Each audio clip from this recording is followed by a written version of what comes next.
Friends, आज हम अपना नया टॉपिक स्टार्ट करते हैं और इस वीडियो के अंदर हम अपना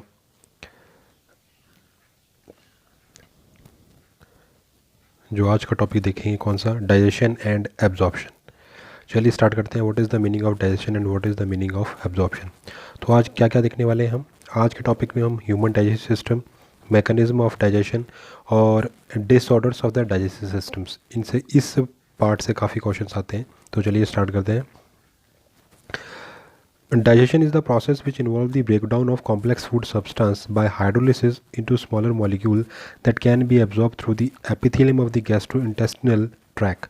तो क्या प्रोसेस है डाइजेशन प्रोसेस, क्या चीज़ होती है यहाँ पर? क्या हो रहा है? ब्रेक डाउन हो रहा है। किस चीज़ का हो रहा है? जो भी आपने फूड पार्टिकल लिए हैं और वो फूड किस पार्ट में, एक कॉम्प्लेक्स फॉर्म है, उस कॉम्प्लेक्स फॉर्म को आप सिंपलर फॉर्म में कन्वर्ट कर रहे हो through hydrolysis, convert into smaller molecules, then absorbed by the epithelium of the gastrointestinal tract. जो आपकी इंटेस्टाइन है उसके अंदर की जो लाइनिंग है, जो गैस्ट्रोइंटेस्टिनल लाइनिंग है, उसमें जो एपिथेलियम लगी हुई है वो उस स्मॉलर मॉलिक्यूल को एब्जॉर्ब करती है। Human and other animal have holozoic nutrition, that is they take in solid और लिक्विड फॉर्म ऑफ फूड। तो जो ह्यूमन्स हैं या जो अदर एनिमल्स हैं वो कैसे होते हैं, उनका न्यूट्रिशन कैसा है? Holozoic, means they intake solid और liquid form of food. Next बात करते हैं human digestive system. The human digestive systems consist of alimentary canal and digestive gland. तो मेनली दो पार्ट हैं आपकी, दो तरीके से हम इसको स्टडी आउट कर सकते हैं। तो हमारे डाइजेस्टिव सिस्टम के अंदर दो मेन चीज़ें आती हैं। पहली तो एक चीज़ होगी एलिमेंट्री कैनाल यानी कि डाइजेस्टिव ट्रैक, और दूसरा है आपका डाइजेस्टिव ग्लैंड। तो चलिए पहले फर्स्ट को हम डिस्कस कर लेते हैं alimentary canal. The anterior opening of the alimentary canal is mouth and the posterior opening is the anus. तो जो इस एक टर्म आती है कंप्लीट डाइजेस्टिव सिस्टम और incomplete digestive system. Complete digestive system हम किसको बोलते हैं? जहाँ पर माउथ और एनस प्रेजेंट होंगे वो डाइजेस्टिव सिस्टम कैसा होगा? कंप्लीट। और इनकम्प्लीट में जहाँ पर सिर्फ एक ही ओपनिंग होती है। तो normally interior opening of the alimentary canal is mouth and the posterior is the anus. Alimentary canal consist of a different structures which are described below. तो इस एलिमेंट्री कैनाल में अलग अलग स्ट्रक्चर्स आपको देखने को मिलेंगे, उनको हम डिटेल में देखते हैं। पहला स्ट्रक्चर आता है oral cavity. It is the cavity which open through mouth, it contain teeth and muscular tongue. तो ये जो ओरल कैविटी है ये एकदम स्टार्टिंग पॉइंट है, इस एलिमेंट्री कैनाल का सबसे स्टार्टिंग पॉइंट है। तो इस the cavity which open through mouth. तो ओरल कैविटी में हम कैसे एंटर करेंगे? थ्रू माउथ, मतलब माउथ बाहर की ओपनिंग और उसके अंदर जो एंट्रेंस है आगे वो मीट किससे करता है? ओरल कैविटी से। इट कंटेन, उसमें क्या क्या मिलेगा आपको? टीथ मिलेंगे, मस्कुलर टंग मिलेगी। Teeth, each tooth is embedded in the socket of the jaw bone. जो आपके टूथ हैं वो किस में लगे होते हैं? सॉकेट। और वो सॉकेट किस किस के अंदर फिट है? जॉ बोन के अंदर। This condition is called as a thecodont. तो ये कंडीशन आपकी क्या कहलाती है? थीकोडोंट। थीकोडोंट का मतलब क्या है? जहाँ पर आपके जो टीथ है वो इम्बाइब्ड है, धसे हुए हैं सॉकेट के अंदर, और वो सॉकेट किसके ऊपर बनी हुई है? जॉ बोन के अंदर। तो ये कंडीशन क्या कहलाती है? Thecodont. Human and majority of mammals have two set of the teeth during their life time, a set of temporary teeth and a set of permanent teeth, जिसे मिल्क टीथ भी कहते हैं। टेम्परेरी टीथ को milk teeth भी कहते हैं। तो जितनी भी मैमल की मेजॉरिटी है, मैक्सिमम मैमल्स के अंदर क्या देखने को, उनकी पूरी लाइफ टाइम के अंदर दो बार टीथ आते हैं, मतलब दो बार, दो टाइप के टीथ होते हैं, होते टेम्परेरी, दूसरे होते हैं permanent. This type of dentition is called the die, और इस फिनोमिना को क्या कहते हैं? डाइफोडोंट। नेक्स्ट बात करते हैं adult human has a 32 teeth with heterodont dentition. तो ह्यूमन के अंदर क्या है? पहली बात तो 32 टीथ होंगे, और दूसरा है हेट्रोडोंट। हेट्रो का मतलब सब अलग अलग है, ऐसा नहीं कि सारे होमोडोंट नहीं है कंडीशन के, सारे एक जैसे डिज़ाइन के हैं, एक जैसे फंक्शन के हैं। यहाँ हेट्रोडोंट कंडीशन है, dentition. The arrangement of the teeth in each half of upper and lower jaw is represented by the dental formula. तो यहाँ पर उसने कहा कि जो टीथ की जो अरेंजमेंट है, आधे ऊपर वाले हिस्से में और आधा ही नीचे नीचे वाला जो आपका जबड़ा है, जॉ है, उसे हम एक डेंटल फार्मूले के थ्रू शो करते हैं। The arrangement of order is incisor, canine, premolar और मोलर। तो आपके पास ICPM ये आपके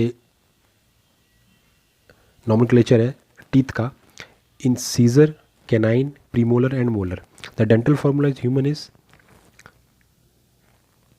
2123 बाई 2123 इंटू 2। तो ये हाफ अपर हिस्सा है आपका और ये हाफ अपर लोअर जो आपकी है काउंटिंग है टीथ की, और डिवाइडेड बाई 2, क्योंकि हाफ हिस्सा रह गया तो उसको हम मल्टीप्लाई करेंगे 2 से पूरे को, तो आपको क्या मिलेंगे 32। तो ये आपका हाफ सेगमेंट है नीचे का हाफ, तो ये है इंसीजर 2, कैनाइन 1, प्रीमोलर 2 और मोलर 3। सेम नीचे भी इंसीजर 2, कैनाइन 1, प्रीमोलर 2 और, तो इस तरीके से 32 आपके पास टोटल हो गए, राइट। नेक्स्ट बात करते हैं, elephant tusk are modified incisor, tusk of the नेब्यूज आर मॉडिफाइड कैनाइंस। तो ये याद रखना, जैसे अगर हम एलिफेंट के अंदर देखें तो जो उनके टस्क होते हैं, जो वाइट आगे जो दांत निकले होते हैं, वो किसकी मॉडिफिकेशन है, इंसीजर की। तो ये याद रखने वाली बात है, वो इंसीजर की मॉडिफिकेशन है। टस्क ऑफ नेब्यूज, और जो नेब्यूज के अंदर जो टस्क होता है वो किसका मॉडिफिकेशन होती है, कैनाइन की, राइट। एलिफेंट के अंदर जो उसके टस्क हैं वो किसकी मॉडिफिकेशन है, इंसीजर की, और नेब्यूज के अंदर जो उसके टस्क है वो किसकी मॉडिफिकेशन है, कैनाइन की। नेक्स्ट बात करते हैं tongue. Tongue is a muscular organ which is attach to the floor of oral cavity by the frenulum. कई बार पूछा जाता है क्योंकि जो अटैच है वो फ्लोर के साथ किससे जुड़ी होती है, वो फ्रीनुलम के साथ। It has small projection called the papilla on it surface, some of them contain taste bud. तो इनके ऊपर पेपिला होते हैं और पेपिला के ऊपर क्या लगे होते हैं, टेस्ट बड जो हमें टेस्ट के लिए सेंस करवाते हैं, राइट। नेक्स्ट बात करते हैं फेरिंग्स की। Pharynx. The esophagus and the trachea open into the pharynx, which is common passage for food and air. तो esophagus and the trachea है ना, esophagus जहाँ से सारा फूड मटेरियल जाएगा, आपकी जो फूड पाइप है, और ट्रैकिया जो विंड पाइप है, ओपन इनटू द pharynx, वो pharynx पे ओपन होते हैं। ये कॉमन पास होता है, पासेज होता है फूड और एयर के लिए। The esophagus is a thin long tube which extend posteriorly passing through the neck, thorax and diaphragm and lead to a J-shaped bag-like structure called the stomach। तो ये stomach में जाके meet करती है कौन, oesophagus. A muscular gastro oesophageal sphincter regulate the opening of the oesophagus into the stomach.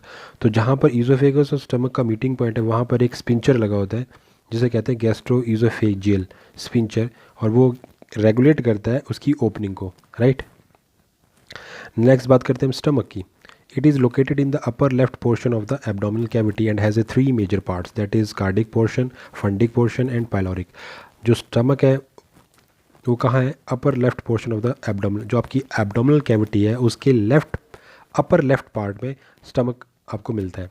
और इसके mainly 3 major parts हैं। Number 1 cardiac portion, fundic portion और लास्ट है पाइलोरिक। तो कार्डिक जो पोर्शन है वो है जहाँ पर ईसोफेगस वाला जो जहाँ के अटैच होगी वो सारा का सारा हिस्सा है कार्डिक, मिडिल पार्ट है फंडिक, और लास्ट में जो जब आपकी स्टमक जब आगे इंटेस्टाइन से कनेक्ट होगी वो पाइलोरिक पोर्शन है।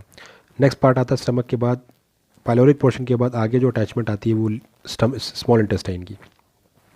Small intestine it is a distinguishable into 3, इसमें 3 आपको पार्ट्स मिलेंगे mainly. U shaped duodenum, a long coil middle portion jejunum and a highly coil ileum. Duodenum is the widest, shortest and most flexible part of the small intestine. Ileum open into the large intestine। तो यहाँ क्या हो रहा है, जो small intestine है उसके 3 part है। पहला है ड्यूडिनम, दूसरा है जूजिनम और तीसरा है इलियम, राइट। सबसे जो वाइड है और शॉर्ट है वो कौन है, ड्यूडिनम। उसके बाद इलियम डायरेक्ट किस में जाके मिलती है, आगे जाके लार्ज इंटेस्टाइन में। Large intestine is short but it is a called large because it is a wider in diameter than small intestine. तो जो स्मॉल इंटेस्टाइन है वो लेंथ वाइज तो बहुत बड़ी होती है, तो इनको लेकिन विड्थ वाइज कम होती है। तो और जो लार्ज इंटेस्टाइन है वो लंबाई में, लेंथ में नहीं है लंबी, वो सिर्फ अपनी विड्थ में, अपनी वाइडर होने की वजह से उसे लार्ज इंटेस्टाइन बोलते हैं। तो इसके अंदर भी आपको अलग अलग पार्ट्स मिलते हैं। पहला सीकम, क्लोन और रेक्टम। सीकम कौन सा पार्ट है, होस्ट सम सिम्बायोटिक माइक्रो ऑर्गेनिज्म, इसके अंदर आपको कुछ सिम्बायोटिक माइक्रो ऑर्गेनिज्म मिलते हैं, बैक्टीरिया मिलते हैं। Colon it is divided into 3 parts, that is an ascending, a traverse और डिसेंडिंग पार्ट। तो सीकम के अंदर आपको माइक्रो ऑर्गेनिज्म वाला हिस्सा मिलता है। क्लोन आगे फर्दर 3 पार्ट में डिवाइड होता है, एक असेंडिंग, एक ट्रांसवर्स और तीसरा डिसेंडिंग पार्ट। आगे जो डिसेंडिंग पार्ट है वो आगे जाके मीट करता है रेक्टम के साथ। The wall of the alimentary canal from oesophagus to rectum possesses 4 layers, that is serosa, muscularis, sub mucosa and mucosa. तो जो रेक्टम है, the wall of the alimentary canal from oesophagus to rectum, ऊपर से लेके last, starting से last तक, तो ईजोफेगस से लेके रेक्टम तक आपको 4 लेयर मिलेंगी। ये नाम याद रखना, सिरोसा, मस्कुलरिस, सब म्यूकोसा और म्यूकोसा। अब बात करते हैं हम हिस्टोलॉजी की एलिमेंट्री कैनाल की। The inner most layer lining the lumen of the alimentary canal is mucosa. तो अब ये भी हमने बात की कि आपके पास कितनी 4 लेयर होती हैं, सिरोसा, मस्कुलरिस, सब म्यूकोसा और म्यूकोसा। और सबसे जो अंदर वाली है, inner most layer lining the lumen of the alimentary canal is mucosa. This layer form irregular folds in the stomach and small finger like folding called villi. तो villi जो present होती है वो म्यूकोसा, जो डायरेक्ट कॉन्टैक्ट में आएगी digested food particles के। और फिंगर लाइक फोल्डिंग की वजह से क्या होगा, सरफेस एरिया इंक्रीज हो जाएगा। The cell lining in the villi produce numerous microscopic projection called microvilli gives a brush border appearance. तो बहुत सारे जैसे ब्रश की अपीयरेंस होती है ना, उस तरीके से ल्यूमन के अंदर आपको देखने को मिलेंगी, गट के अंदर। Mucosa also form gland in the stomach and crypts in the between the basis of villi in the intestine, crypt of Lieberkuhn, इसको हम कहते हैं। नेक्स्ट बात करते हैं हम डाइजेस्टिव सिस्टम की। Digestive gland, the digestive gland are the mentioned below, number 1 और number 2 digestive glands are mentioned below. कौन कौन सी हैं, जो पहला पार्ट हमने बात कर ली एलिमेंट्री कैनाल की, सेकंड हमारा इस डाइजेस्टिव सिस्टम में सेकंड मेन इंपॉर्टेंट पार्ट है डाइजेस्टिव ग्लैंड। तो the digestive gland are mentioned below. The salivary gland are found in 3 pairs, that is the parotid cheeks, the sub maxillary और mandibular lower jaws and the sublingual below the tongue which secrete the salivary juice into the buccal cavity। तो digestive gland के अंदर पहली जो gland आई वो आई salivary gland. सैवरी जो gland है वो 3 पेयर्स में प्रेजेंट है। कहाँ कहाँ मिलती है, दी पैरोटिड चीक्स के पास, सब मैक्सिलरी या सब मैंडिबुलर भी बोल सकते हो जो लोअर जो के नीचे होती है, एंड सब लिंगुअल जो टंग के नीचे होती है। तो 3 है, एक चीक्स में, एक जॉ के नीचे और एक टंग के नीचे। जो चिक्स में उसे कहते हैं पैरोटिड, जो जॉ के नीचे है उसे कहते हैं सब मैक्सिलरी या सब मैंडिबुलर, वो भी लोअर जॉ के नीचे, और टंग के नीचे उसे कहते हैं sub lingual which secrete salivary juice into the buccal cavity. इन तीनों का काम क्या है, सलाइवरी जूस को सिक्रीट करना बकल कैविटी के अंदर, ओरल कैविटी के अंदर। लीवर की बात करें, सेकंड जो हमारी ग्लैंड है इज़ द लार्जेस्ट ग्लैंड। ये इंपॉर्टेंट पॉइंट है कि लीवर जो हमारी बॉडी के अंदर सबसे बड़ी ग्लैंड होती है of the body, weighing about 1.2-1.5 kg in the adult human. The hepatic lobule are the structural and functional unit of liver, containing hepatic cells arranged in the form of cords. Each lobule is covered by the thin connective tissue sheath called the Gilson capsule. तो यहाँ हम बात क्या कर रहे हैं, जो liver है वो सबसे बड़ा है और इसका जो वेट है वो 1.2 से 1.5 kg तक हो सकता है। Hepatic lobules are structural and functional unit of liver containing hepatic cell arranged in form of cords, right? Each lobule is covered by a thin connective tissue sheath called the Gilson capsule. Next बात करते हैं, the bile secreted by the hepatic cell passes through the hepatic duct and is stored in the gallbladder। जो भी hepatic sales के अंदर जो juice बन रहा है जिसे हम बाइल जूस बोल रहे हैं, वो सारा का सारा हेपैटिक डक्ट की हेल्प से कहाँ स्टोर हो रहा है, गॉल ब्लैडर के अंदर। The bile duct and the hepatic duct open together into the duodenum. तो बाइल की जो डक्ट है और जो पैंक्रियास है, जो पैंक्रियाटिक डक्ट आ रही है, वो दोनों साथ मिलके एक साथ मिलके कहाँ ऊपर रीओपन होंगी, डिओडिनम के अंदर। Has a common hepato pancreatic duct. और दोनों मिलके जब जब बाइल जूस की जो डक्ट है वो आपस में, यानी कि हिपैटिक डक्ट और जो पैंक्रियाटिक डक्ट है वो आपस में मिल जाएंगे, तब उसको हम क्या बोलेंगे, hepato pancreatic duct which is guarded by the sphincter called sphincter of OD. तो ये कई बार आपसे पूछा जाता है कि स्पिंचर ऑफ ओडी की लोकेशन क्या है या कहाँ मिलता है, हिपैटो पैंक्रियाटिक डक्ट के अंदर ये गार्डेड फॉर्म में मिलता है, जो गार्ड करता है, राइट। नेक्स्ट बात करते हैं पैंक्रियास की। Pancreas is a compound organ both exocrine and endocrine. तो ये एक कंपाउंड ऑर्गन है जो हैज़ अ बिहेव कर रहा है एक्सोक्राइन और एंडोक्राइन की तरह, मतलब एक तो होती है डक्टलेस और एक डक्ट के through. Situated between the U shaped duodenum. तो ये जो यू शेप्ड डिओडिनम है उसके अंदर ये फिट रहता है, लीफ लाइक स्ट्रक्चर होती है। The exocrine part secrete an alkaline pancreatic juice containing enzymes and the endocrine portion secrete the hormone insulin and glucagon. तो जो इसका एक्सोक्राइन पार्ट है ये दोनों तरह से बिहेव कर सकता है, एक्सोक्राइन भी और एंडोक्राइन। जो एक्सोक्राइन पार्ट है वो क्या कर रहा है, एल्कलाइन पैंक्रियाटिक जूस का सिक्रीशन करता है, और उसके अंदर होते क्या है एक्चुअली, मेनली एंजाइम होते हैं। और जो एंडोक्राइन पोर्शन है वो क्या सिक्रीट करता है, हार्मोन, इंसुलिन और ग्लूकेगॉन। क्या क्या सिक्रीट कर रहा है वो, हार्मोन, इंसुलिन और ग्लूकेगॉन। तो पैंक्रियाज जो है वो आपके एंजाइम भी सिक्रीट करता है, पैंक्रियाटिक जूस, और उसके अलावा हार्मोन्स, इंसुलिन और ग्लूकेगॉन भी सिक्रीट करता है। अब बात करते हैं हम ब्रूनर ग्लैंड्स की। Are branched tubulo alveolar submucosal glands in the duodenum whose secretion is rich in bicarbonatines and alkaline glucoproteins. Hence it is a neutralize the acidic chyme entering the duodenum from the stomach. तो Brunner glands एक तो ये branched होती हैं, ट्यूबो alveolar है, mucosal glands होती हैं, duodenum के अंदर होती हैं। इनका काम क्या होता है, ये सिक्रेशन, इनका जो सिक्रेशन होता है वो किससे रिच होता है, बाइकार्बोनेटाइन से, और इसके अलावा एल्कलाइन ग्लूकोप्रोटीन्स होते हैं। इनका काम क्या है कि जो भी फूड मटेरियल जो काइम फॉर्म में कहाँ से आ रहा है, स्टमक से ड्यूडेनम में आ रहा है, तो वो हाईली एसिडिक मीडियम होता है वहाँ पर। तो वो हाईली एसिडिक मीडियम ड्यूडेनम को इनफेक्ट इंजर्ड कर सकता है, इसलिए उसे उस मीडियम को न्यूट्रलाइज करने के लिए, राइट। अब से स्टार्ट करते हैं mechanism of digestion. Digestion is the process by which the large macromolecule of the food are broken down into the smaller unable molecule usable molecule with the help of enzyme, और it take place following 4 steps. तो सबसे पहला जो step आता है वो आता है इंजेशन का। सबसे पहले हमने उनको फूड को अपनी बॉडी के अंदर एंटर करवाना है। The food is taken through the buccal cavity, it is masticated by the teeth and swallowed.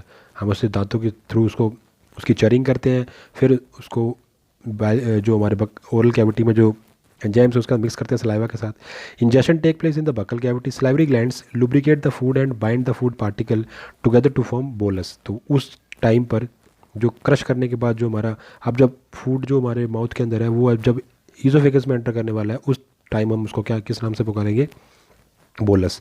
Salivary gland have starch digesting enzyme ptyalin या टाइलिन। तो हमारे सलाइवरी ग्लैंड में कौन सा एंजाइम प्रेजेंट होता है, टाइलिन, जिसका काम क्या है, ग्लूको यानी जो हमारे कार्बोहाइड्रेट है उसका डाइजेशन स्टार्ट हो जाता है हमारी बकल कैविटी के अंदर, वो और वो मेनली उसका स्टार्च का।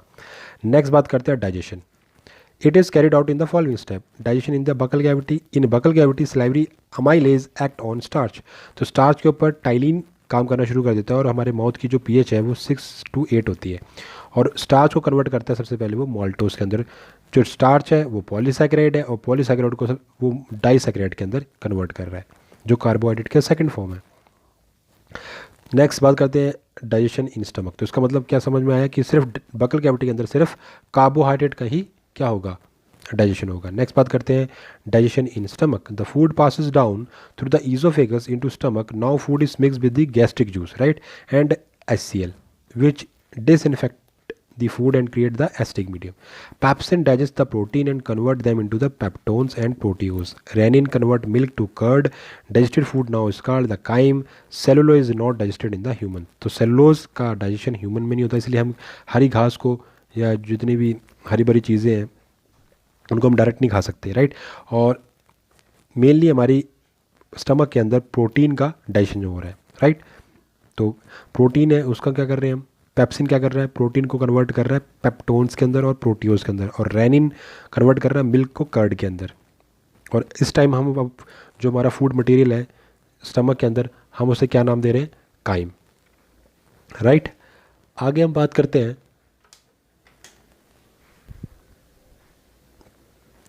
Digestion in the small intestine.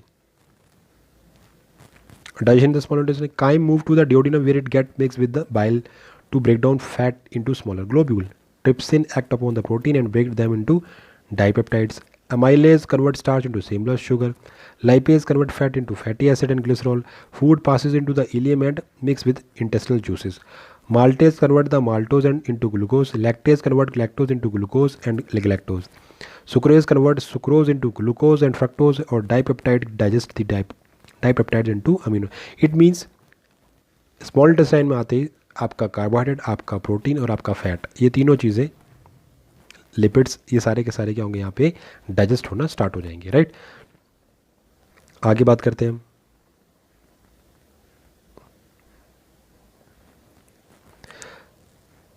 The end product of the digestion are monosaccharides. तो कार्बोहाइड्रेट को जब आप सिंपल फॉर्म में कन्वर्ट करोगे तो वो किस फॉर्म में आ जाएंगे, मोनोसैकेराइड। अमीनो एसिड किसकी सिंपलर फॉर्म है, कॉम्प्लिकेटेड प्रोटीन्स की। और फ्री फैटी एसिड्स मोनोग्लिसराइड किसकी फॉर्म है? जितने भी आपका आपने जो फैट खाया है, लिपिड्स खाए हैं, उनकी सिंपलर फॉर्म ये है।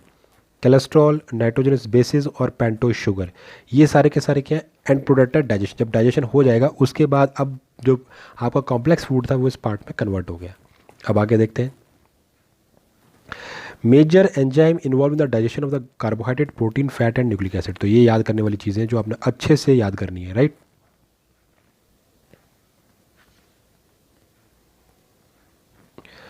तो यहाँ बात करते हैं कार्बोहाइड्रेट डाइजेशन की सबसे पहले। तो कार्बोहाइड्रेट डाइजेशन के लिए सबसे पहले एक सलाइवरी अमाइलेज है, पेंक्रियाटिक अमाइलेज है, डाइसैकेराइडेज है, एग्जांपल माल्टेज। तो जो सलाइवरी अमाइलेज है वो कहाँ से मिलता है? हमें सलाइवरी ग्लैंड से मिलता है। कहाँ पर एक्टिव होता है? माउथ के अंदर। इसका सबस्ट्रेट किस पे काम करता है? ये पॉलीसैकेराइड के ऊपर। और क्या कर बना देता है? डाइसैकेराइड। पेंक्रियाटिक अमाइलेज वो हमें पेंक्रियास से मिलता है। कहाँ पर एक्टिव होता है? ये स्मॉल इंटेस्टाइन में आता है। इसका काम भी क्या? पॉलीसैकेराइड को कन्वर्ट करना डाइसैकेराइड के अंदर। डाइसैकेराइडेज यानी कि माल्टेज जो हमारा एंजाइम है वो हमें कहाँ मिलता है? स्मॉल इंटेस्टाइन के अंदर। एक्टिव भी ये स्मॉल इंटेस्टाइन में होता है। डाइसैकेराइड को कन्वर्ट करता है मोनोसैकेराइड के अंदर, राइट। जैसे कि एग्जांपल ग्लूकोज। उसके बाद बात करते हैं हम प्रोटीन की, के डाइजेशन की। तो इसमें कौन कौन से एंजाइम हमारे पास? पेप्सिन, ट्रिप्सिन और chymotrypsin, carboxy peptidase, amino peptidase. तो पेप्सिन का काम क्या है? ये हमें कहाँ, इसका सोर्स कहाँ है? जो स्टमक के अंदर जो म्यूकोसा लगी है वहाँ से हमें पेप्सिन मिलता है। स्टमक के अंदर ये एक्टिव होता है, प्रोटीन को कन्वर्ट करता है पेप्टाइड फ्रेगमेंट्स के अंदर। ट्रिप्सिन और काइमोट्रिप्सिन क्या करते हैं? ये पैंक्रियाज से हमें रिसीव होते हैं, स्मॉल इंटेस्टाइन में ये एक्टिव होते हैं और इनका काम है प्रोटीन और पॉलीपेप्टाइड को पेप्टाइड फ्रेगमेंट्स में कन्वर्ट करना। कार्बोक्सी पेप्टाइडेज का काम क्या है? पैंक्रियाज से हमें रिसीव होते हैं, स्मॉल इंटेस्टाइन में ये एक्टिव होता है और काम क्या है कि ये पेप्टाइड फ्रेगमेंट्स को कन्वर्ट करते हैं अमाइनो एसिड्स के अंदर। अमाइनो पेप्टाइडेज क्या करता है? इसका रिसोर्स है इंटेस्टिनल म्यूकोसा, स्मॉल इंटेस्टाइन में ये एक्टिव होते हैं और पेप्टाइड फ्रेगमेंट्स को कन्वर्ट करते हैं अमाइनो एसिड के अंदर। नेक्स्ट बात करते हैं हम फैट के डाइजेशन की। तो फैट का डाइजेशन लाइपेज, तो हमें यहाँ समझ में आ रहा है अगर हम इसको अच्छे से देखें। चलिए पहले हम डिस्कस कर लेते हैं, फिर हम बात आगे की बात मैं बताता हूँ आपको। जो फैट का डाइजेशन है उसमें एंजाइम हमें लाइपेज हमारी हेल्प करता है। इसका सोर्स है पैंक्रियाज, एक्टिव ये स्मॉल इंटेस्टाइन में होता है। काम क्या है इसका? ट्राइग्लिसराइड को कन्वर्ट करना फ्री फैटी एसिड और मोनोग्लिसराइड्स के अंदर। न्यूक्लिक एसिड डाइजेशन का कैसे होता है? ये इसका रिसोर्स हमें एंजाइम काम करता है पैंक्रियाटिक न्यूक्लियस और इंटेस्टिनल न्यूक्लियस। जो पैंक्रियाटिक न्यूक्लियस है पैंक्रियास में मिलता है, स्मॉल इंटेस्टाइन में एक्टिव होता है, डीएनए और आरएनए को कन्वर्ट करता है न्यूक्लियोटाइड्स के अंदर। और इंटेस्टिनल न्यूक्लियस इंटेस्टिनल म्यूकोसा से मिलता है, स्मॉल इंटेस्टाइन में एक्टिव होता है और न्यूक्लियोटाइड को कन्वर्ट करता है न्यूक्लियोटाइड बेसिस एंड मोनोसैकेराइड के अंदर। तो इट मीन्स जो कार्बोहाइड्रेट का जो डाइजेशन है वो आपको कहाँ कहाँ देखने को मिल रहा है? माउथ के अंदर और स्मॉल इंटेस्टाइन के अंदर। प्रोटीन का आपको कहाँ कहाँ देखने को मिल रहा है? स्टमक के अंदर, स्मॉल इंटेस्टाइन के अंदर। फैट का डाइजेशन कहाँ देखने को मिल रहा है? स्मॉल इंटेस्टाइन के अंदर। और न्यूक्लिक एसिड का डाइजेशन देखने को कहाँ मिल रहा है? स्मॉल इंटेस्टाइन के अंदर। तो इट मीन्स हमारा जो मैक्सिमम जो हमारा डाइजेशन है वो कहाँ हो जाता है? हमारी स्मॉल इंटेस्टाइन तक, राइट। आगे बात करते हैं हम।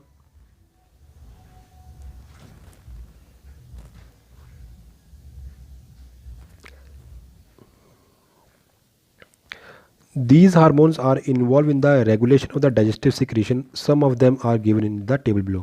तो डाइजेस्टिव सिक्रीशन के ऊपर रेगुलेशन करना भी ज़रूरी है कि जो जितने भी सिक्रीशंस हो रहे हैं उनके ऊपर रेगुलेशन तो इंपॉर्टेंट है। तो उसके लिए कुछ हार्मोन्स हैं जो उनके ऊपर काम करते हैं।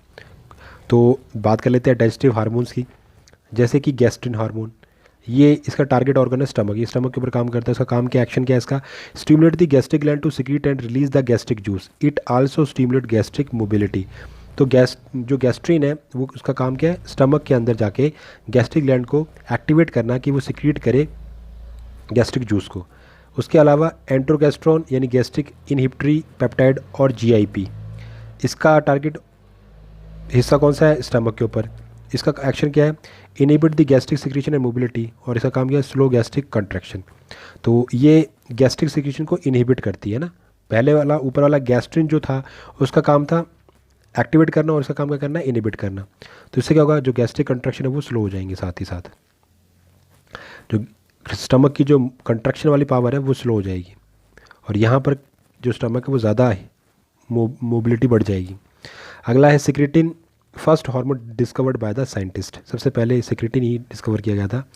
ये कहाँ हमें इसका टारगेट ऑर्गन कहाँ पे काम करता है सिक्रेटिन? पैंक्रियाज के ऊपर, लिवर के और स्टमक के ऊपर ही काम करता है। उस काम क्या है? Release the bicarbonate in the pancreatic juice, increase the secretion of bile, decrease the gastric secretion the mobility और मोटेलिटी। और ये गैस्ट्रिक सिक्रेशन को डिक्रीज करता है और उसकी मोटेलिटी को भी, और ज़्यादा सिक्रेशन किसको बढ़ाता है? बाइल को। उसके बाद है कॉलिसिस्टोकाइनिन और पैंक्रियोजाइमिन। टारगेट ऑर्गन है गॉल ब्लैडर और pancreas, stimulate the gall bladder to release the bile and pancreas to secrete and release the digestive enzyme in the pancreatic juice. Next बात करते हैं डियोक्राइनिन, कहाँ पर ये काम करता है? टारगेट ऑर्गन क्या है इसका? Duodenum, stimulate the Brunner gland to release the mucus and enzymes into the intestinal juice. Enterocrinin, small intestine के ऊपर ये टारगेट ऑर्गन काम करेगा इसके ऊपर, stimulate the crypt of the Lieberkuhn to release the enzyme into the intestinal juice. Right, ये याद करने वाली चीज़ है, बहुत इंपॉर्टेंट है। Somatostatin, somatostatin pancreas and gastrointestinal tract, इसका काम क्या है? इनिबिट करना secretion of the glucagon by alpha cell and insulin by beta cells. तो याद रखना, जो ग्लूकेगॉन है वो किस सिक्रेट होता है? अल्फा सेल से, और जो इंसुलिन है वो बीटा सेल से। It is also inhibit the absorption of the nutrient from the gastrointestinal track. तो जो स्टेटोसिन है, एसएस है, वो क्या करता है? टारगेट ऑर्गन है पैंक्रियाज और गैस्ट्रोइंटेस्टिनल ट्रैक, ये इनिबिट कर रहा है, रोक रहा है कि ग्लूकेगॉन और इंसुलिन का सिक्रेशन रुक जाए अल्फा और बीटा सेल से respectively. Pancreatic polypeptide PP, gastrointestinal track pancreas के टारगेट ऑर्गन है। Suppress the release of the hormone from the digestive track, inhibit the release of the pancreatic juice from the pancreas. तो इस तरीके से आप इनको अच्छे से एक बार देख लें। नेक्स्ट बात करते हैं हम एब्जॉर्प्शन की। Absorption, it is the process by which the end product of the digestion pass through the intestinal mucosa into the blood और lymph। तो यहाँ क्या हो रहा है? एब्जॉर्प्शन में क्या होगा? ये क्या प्रोसेस है? यहाँ पर जो एंड प्रोडक्ट आपके बने डाइजेशन के बाद, उनको कहाँ ले जाना? Pass through the intestinal mucosa into the blood और लिम्फ, उनको ब्लड और लिम्फ में लेके आना। ये प्रोसेस, ये फिनोमेना क्या होता है? Absorption. It is carried out by the passive active और फैसिलिटेड ट्रांसपोर्ट मैकेनिज्म। तो इसके लिए, इस फिनोमेना को कंप्लीट करने के लिए, एब्जॉर्प्शन को कंप्लीट करने के लिए हमारे पास पैसिव एक्टिव और फैसिलिटेटेड ट्रांसपोर्ट सिस्टम मैकेनिज्म होते हैं। Transport of the water depend upon the osmotic gradient. तो ये जो वाटर का जो हमारे पास ट्रांसपोर्टेशन है वो ऑस्मोटिक ग्रेडियंट की तरह के अकॉर्डिंग काम करता है। Active transport occur against the concentration gradient and require energy nutrient like. अब जो एक्टिव ट्रांसपोर्ट है वो तो एक तो काम करेगा अगेंस्ट द कंसंट्रेशन, दूसरी बात यहाँ एनर्जी भी चाहिए पड़ेगी क्योंकि आप अगेंस्ट द कंसंट्रेशन काम कर रहे हो। Nutrients like amino acid, monosaccharide like glucose, electrolyte and like sodium are absorbed into the blood by this mechanism. Absorption of water, simple sugars and alcohols take place in stomach. तो stomach के अंदर किन चीज़ों का absorption होता है? Water का, simple sugars का और एल्कोहल्स का। तो इसका absorption कहाँ होता है? स्टमक के अंदर। इसलिए आपको प्यास बहुत जल्दी लगती है और एल्कोहल बहुत जल्दी डाइजेस्ट होता है। नेक्स्ट बात करते हैं end product which are absorbed in the small intestine. कौन कौन से हैं जो स्मॉल इंटेस्टाइन में जिनका अब्जॉर्प्शन होता है? नंबर 1 कार्बोहाइड्रेट्स, अमाइनो एसिड्स और lipid. Carbohydrate, all the carbohydrate are absorbed into the blood capillaries.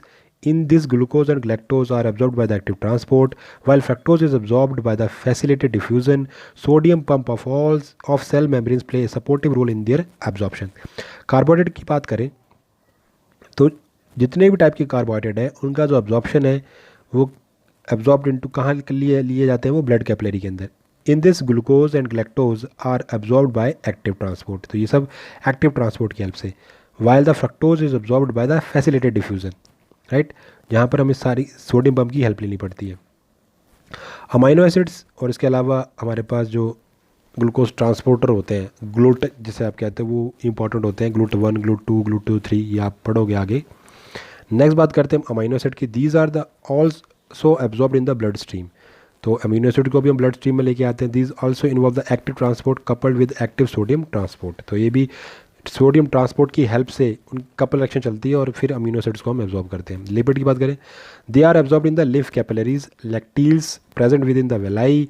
These are present incorporated into small spherical and water soluble droplet called the माइसेल्स।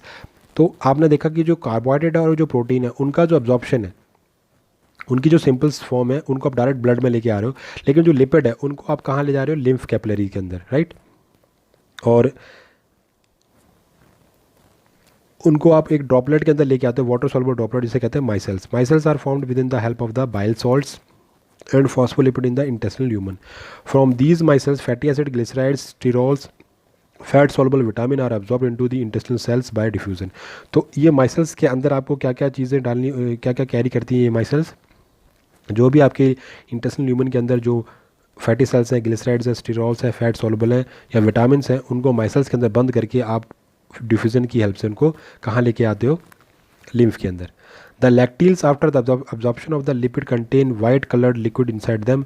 This white colored liquid is called the chyle. तो अब इस लैक्टील के अंदर जो white colour का जो liquid है उसे हम क्या कहते हैं? चाइल या Kyle.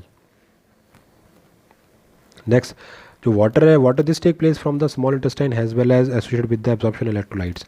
Also along with water the water soluble vitamin except vitamin B12 is also absorbed. Vitamin B12 required for CIF for the absorption. Product of the bacterial digestion, amino acids, vitamin B complex and vitamin K are absorbed in the large intestine. तो water की इस तरीके से absorption होती है. Next बात करते हैं इजेशन की. ये लास्ट स्टेप हमारा. Egestion is that undigested food occur after the digestion food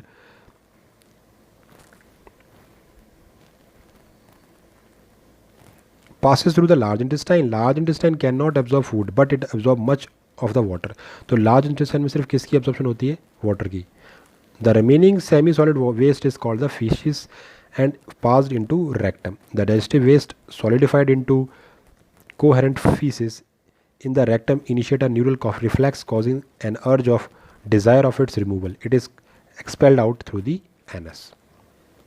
Next, high temperature shut off the appetite center. That is why one does not feel like taking meal during the high fever. तो अगर आपको high temperature है तो उस time आपको मतलब भूख नहीं लगती आपको इसी वजह से. नेक्स्ट बात करते हैं calorific value.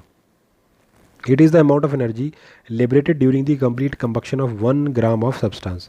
It is measured by the bomb calorimeter for carbohydrate gross energy और per gram calorific value is 4.1 kilo calorie. Right. For fat the caloric value is 9.45 kilo calorie. For protein the gross energy of the और per gram calorie value is 4.64 kilo calorie. अब आप यहाँ देख रहे हो कि सबसे ज़्यादा फैट को अगर हम डाइजेस्ट करें तो हमें सबसे ज़्यादा एनर्जी मिलती है. बट ये इस जो फैट का मेटाबॉलिज्म होता है उसमें बहुत ज़्यादा टाइम और बहुत ज़्यादा एनर्जी लगती है. इसलिए इंस्टेंट के लिए हम सबसे ज़्यादा कार्बोहाइड्रेट को in the form of glucose हम एज अ एनर्जी फ्यूल की फॉर्म में सबसे ज़्यादा हमारी बॉडी यूटिलाइज करती है. For according to this calorie value different nutrient fats have the highest caloric value fuel value. Right. Next बात करते हैं हम डिसऑर्डर की. Disorder of the digestive systems.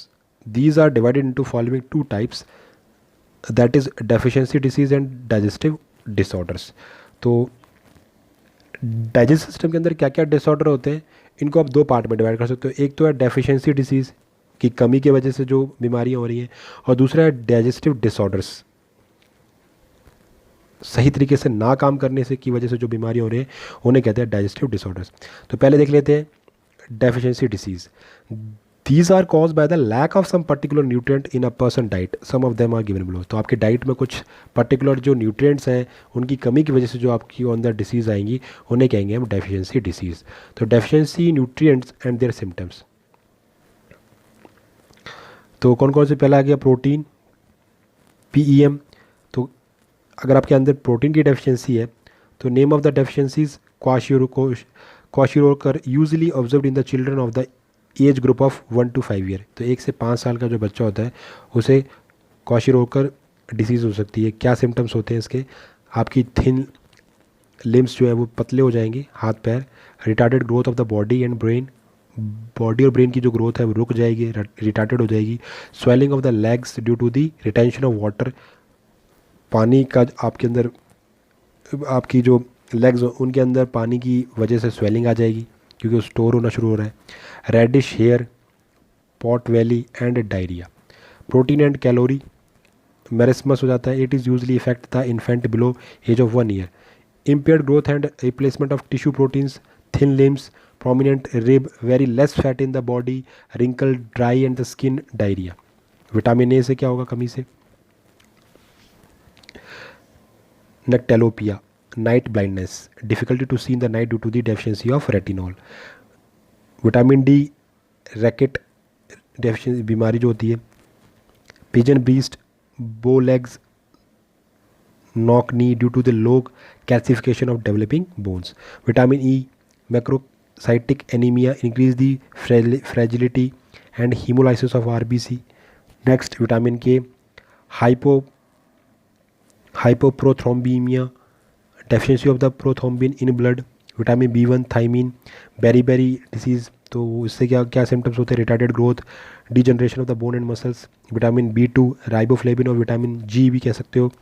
Dermatitis, rough dry and scaly skin. Vitamin B3 niacin, pellagra also known as a 3D disease. It is symptoms include dermatitis, diarrhoea और dementia. Vitamin B5 achromotrichia, premature greying of hairs. Vitamin B7 vitamin H एकीन वुल्गैरिस, appearance of the pimple and boil in youngs. Vitamin B10 vitamin M और folic acid prove ulceration of mouth, diarrhoea etcetera. तो याद रखने वाला क्या, vitamin G किसका नाम है? Vitamin B12 को बोलते हैं riboflavin, thiamine, vitamin B1, vitamin H तो उसे कहते हैं विटामिन B7 को। फॉलिक एसिड या विटामिन M तो B10 को कहते हैं फॉलिक एसिड, ठीक है ना। फॉलिक एसिड भी कह सकते हो, B10 भी कह सकते हो और विटामिन M भी कह सकते हो। विटामिन H B7 को कहते हो, नियासिन B3 को बोलते हैं। Next B12 pernicious anemia, large oval and fragile RBC formation in the bone marrow. Vitamin C ascorbic acid, scurvy हो जाता है, swelling and bleeding of gums. अब digestive disorders, these are usually alignment of the gastrointestinal tract. Some of them are given below. Disorders क्या है? Heat burn, discomfort or pain caused by the stomach content traveling up into the gullet due to the fault in stomach muscles. Vomiting में ejection of the stomach content through mouth controlled by vomit center in the medulla. Diarrhea, abnormal frequency of bowel movement with increased liquidity of facial discharge that reduce the absorption of food. Constipation, retention of feces in rectum with irregular bowel movement. Indigestion, improper digestion of the food leading to the feeling of fullness caused due to the inadequate enzyme secretion, anxiety, food poisoning, overeating, etc. Ulcer, erosion of the stomach or duodenal lining by the stomach acid caused by smoking, alcohol, certain drug and also by the presence of Helicobacter pylori bacterium. Next, cholelithiasis, gallstones, inflammation caused by the formation of deposit of gallbladder lead to the disturbed ratio of the cholesterol and bile salt resulting in indigestion, intolerance to fat or jaundice etc. तो ये हमारे सारे के सारे क्या है? Disorders है और उनकी डिस्क्रिप्शंस है। तो क्या क्या डाइजेस्टिव डिसऑर्डर्स हो सकते हैं? आपका हीट बर्न हो सकती है, आपके अंदर vomiting, diarrhoea, constipation, indigestion, ulcer और कॉलीलाइथियासिस, तो जिसे हम गॉल स्टोन भी कहते हैं। तो ये सारी के सारी आपके डिसऑर्डर हो सकते हैं ड्यूरिंग डाइजेस्टिव डिसऑर्डर्स। तो thank you so much, video को ज़्यादा शेयर करें, लाइक करें, थैंक यू।